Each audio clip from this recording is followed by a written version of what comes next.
that okay? A little more. Don't step away from it, Janet. Well, I got to be able to read. Okay. Okay. I'm a grateful believer in Jesus Christ who is overcoming anger and bitterness and resentment. And I'm currently working on codependency, grief, and anxiety. This is my testimony, but not really. This is God's testimony to the power to heal the brokenness in my life. My life began on a farm in McKinney, Texas. I grew up around real cowboys that rode horses until they were 80 and roped cows. My grandparents' farm was my safe place. There I felt loved and secured. They lived in a big white house on top of a hill with a porch swing with barns and wheat fields all around. In the summer, I rode horses every day, all day long. I thank God that He gave me my grandparents and my father's family. They were the anchor of my life. There I learned about God's love and grace. And at 9 years old, because I went to church every Sunday and learned about God, I gave my life to Christ. But there was two sides of my life. The other side was my parents' home. When the doors closed there, life was very unpredictable. I guess you could say my parents' home. The other side were my parents' home. When the doors closed there, it was very unpredictable. I guess you could say we had a big pink elephant that lived in our living room. The big pink elephant was my mother. Her life could be summarized by rage, substance abuse, pills, alcohol, and violence. We knew not to poke the pink elephant. We vacuumed around it and we dusted it. The family motto was, don't disturb the pink elephant, because if we did, it could be a long night of violence, and sometimes we had to call the police. Where was my father in all this? Sitting in his recliner, smoking a cigarette and drinking a beer, hoping, like the rest of us, to be invisible, so maybe the pink elephant wouldn't notice him. He would become the target most of the time. The rage was directed at him and me. The repeating message to me from my mother was, you're a bad child, you can't do anything right, you're worthless, and I became the scapegoat. As time went on, it moved from you're a bad child to you're such a bad child that you have to be punished. Her favorite punishment, that she would take me out to the little creek behind our house where there was an old falling down building, and she would lock me up there. She would lock me up until she punished me enough. After the first visit there, I knew what was coming when I was drugged there. I remember being terrified, crying, and begging her, please let me out. When she was satisfied I had been punished enough, she would let me out. This started about the age of 4. Where was my father during these times? Remember our motto, we don't disturb the pink elephant. So he began to slowly withdraw emotionally and drink excessively. Our home was like every man for himself. I felt totally abandoned by my parents and alone. At this early age, I started to think I couldn't count on anyone. So I made a decision at that age that I would just count on myself. Then that began my journey of self-reliance that later turned to pride. At a young age, I lived my life in 2 worlds. One world is where I loved my grandparents, my family, God, and the church. I felt safe. The other world was at my parents' home, when the doors were closed and life could be a nightmare. And even though I attended church regularly and loved God, when I became a teenager, I started to look for the love that I never felt I got at home. And I looked for it in a relationship with a boy. 4 years later, in premarital sex, and a lot of rebellion, it finally caught up with me. Just after graduation, I became pregnant by a boy I didn't love, and knowing that my parents were not going to be there for me, I decided I'd just get an abortion. But knowing God and realizing that this was not the baby's fault, I decided to take responsibility. We married, and I cried the whole day, feeling like my life was over. 6 months later, God gave me a beautiful little girl with black hair. 1 year later, the marriage ended with his unfaithfulness. But the little girl, who at a very early age learned that she couldn't count on anyone but herself, picked herself by her bootstraps and worked taking care of her daughter. What a lot of wreckage. I was still going to church, but remember, I lived in two worlds. The next 4 years were a blur of drinking and sex. But then came a day when I knew that that wasn't me. I rededicated my life to God. I started to be active in my church regularly, and a few years later, I went on a blind date. To my surprise, he was the one, but I still was not totally committed to God. I became pregnant. We were married. He adopted my daughter, and 2 sons later, we were a family. We had a wonderful life. And he and I had a heart for wounded children. Our home was filled with love and laughter. Our dedication to these kids was a special gift, the love that they gave us. His name was Gabe, and Gabe and I attended church. I attended regularly, him not so much. He would come on holidays and Father's Day and Mother's Day, and I worried he wasn't a Christian. So in 1980, I began to pray this prayer: God, if Gabe dies before me, please let me know where he is spending eternity. Even though life was good and I had a very special relationship with my siblings, family, church, family, and a lot of really close friends, something was missing. No matter what I did, the words spoken to me by my mother, "You're a bad child, you can't do anything right, you will never amount to anything," never left me. It actually programmed in my brain. I believe those words had branded my soul. To calm those voices, I tried to be a perfect mother, have the perfect house, and it was a vicious circle. I always thought when I left my parents' home, I could escape their sanity. But as my mother grew older, she just ramped it up. She divorced my dad and then started going to bars. So in her 40s and 50s and 60s, she would get drunk, call us in the middle of the night to go get her, to dig her out wherever she was, and her insanity became our insanity. Me and my siblings had a list, and we would take turns calling each other, "Oh, it's your turn to go." So we would go and rescue her, and all this did was add to my anger to her. My father drank himself to death. He was a Christian, but he truly never turned his life over to God, and he left living to God. Which left him living a life of sadness and brokenness. I guess he lived in two worlds too. When he passed away, strangely, I felt relief. I knew his tormented life at the hands of my mother was over. He was at peace. I kept on praying for my husband Gabe's salvation. And our church that we went to was like 15 miles in the country. But in 2000, our church called Phyllis and Larry Hartzell. And they moved 2 doors down from us. So Gabe, myself, and Larry and Phyllis became great friends. I shared my concerns about Gabe's salvation with Larry. And 2 years later, at Christmas time, I got a call from Larry. His words were, "I am sure of Gabe's salvation as I am my own." He and Gabe had lunch together, and Gabe shared with him that he had become a Christian when at Fellowship of Christian Athletes when he's 16 years old.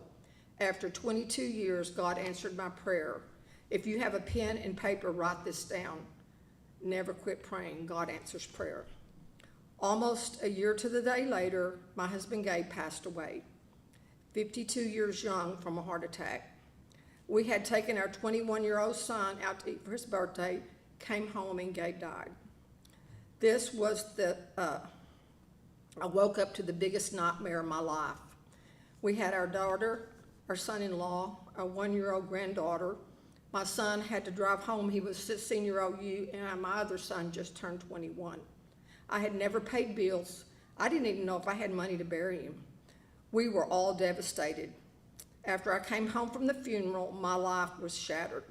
As hard as it was, my greatest comfort was to know that Gabe was in heaven and we would spend eternity together. For the next year or two, I closed my doors and I just cocooned. The first thing I did is I read the book of Job. Then I read it again. I would get up and lay on the floor and pray before I went to work. I would come home at lunch and at night, in the middle of the night. I clung to the God. You might think that's because I'm such a great prayer warrior. No. It's because I was clinging to God, but that's all I had. This was my greatest time with God, And this went on for a few years, and I started to go back to church periodically. In time, time did heal my heart. A few years later, family friend named Pam and I were having lunch. She began to cry, explaining that right after my husband Gabe passed away, she became very ill. And she said, one night I got so sick, I went to bed and I woke up and I was at a river. She goes, on the other side of the river was Gabe, your husband. He told me that he was there to help me cross the river and come to heaven. She told me what heaven looked like and said it had all these beautiful flowers, and that she told me what Gabe looked like, and he told her he loved it there. He told her, Pam, you just have to cross the river and you could be here too. And she told Gabe she couldn't come right now, and they started to have a little debate, and the next thing is she woke up. Over the years, I've often thought about this and how awesome my God is.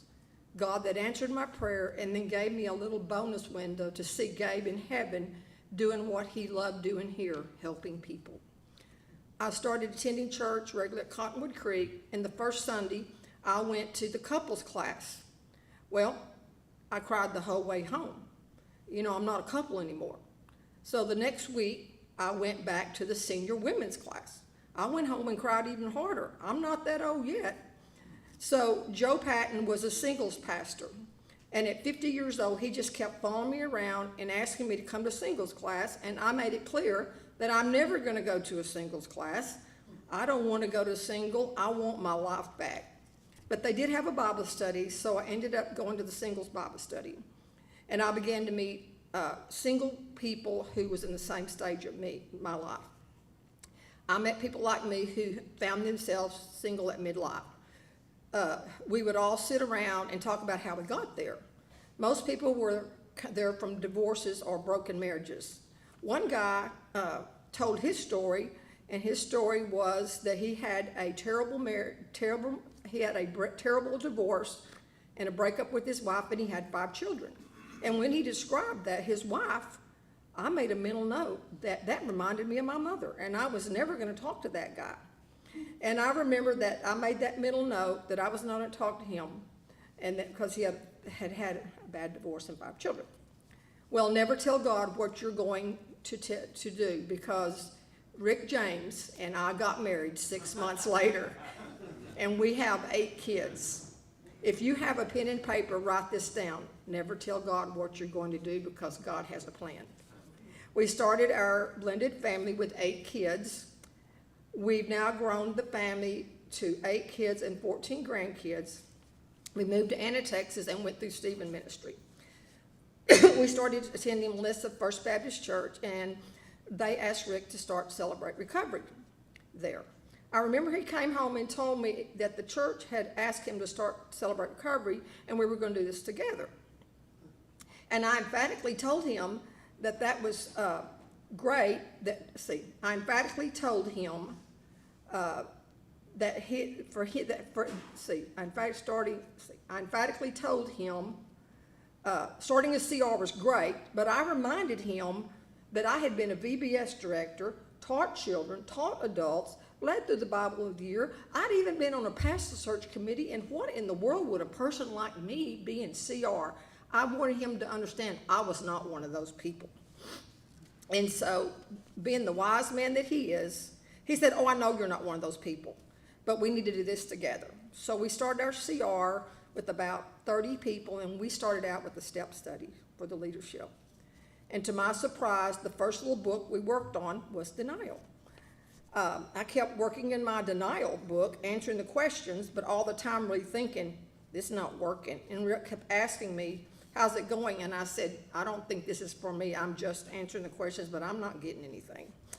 Next was a spiritual inventory book.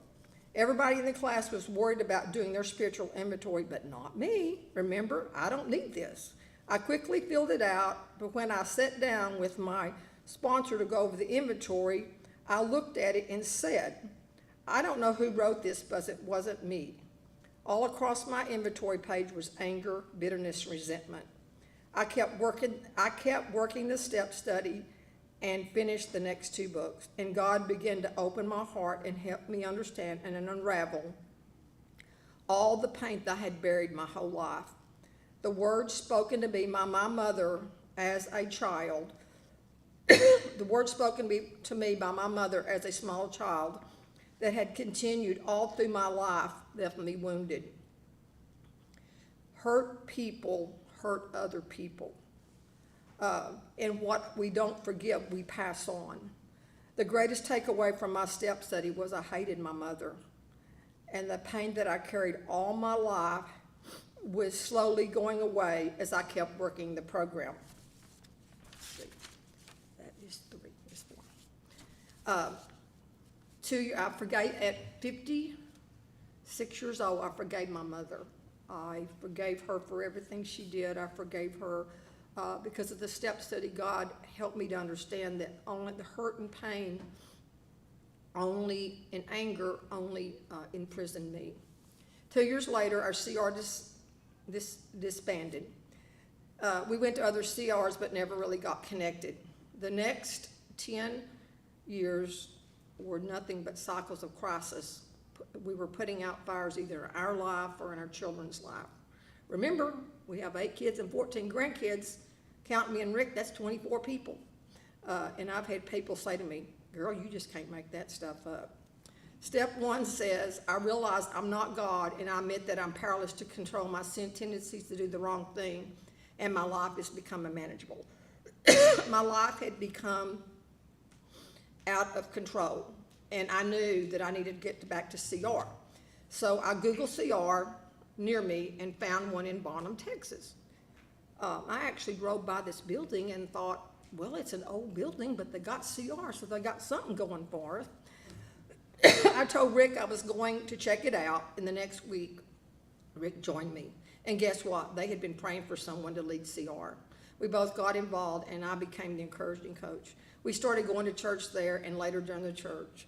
Never have I seen or been to a more servant-hearted church or been around more servant-hearted people.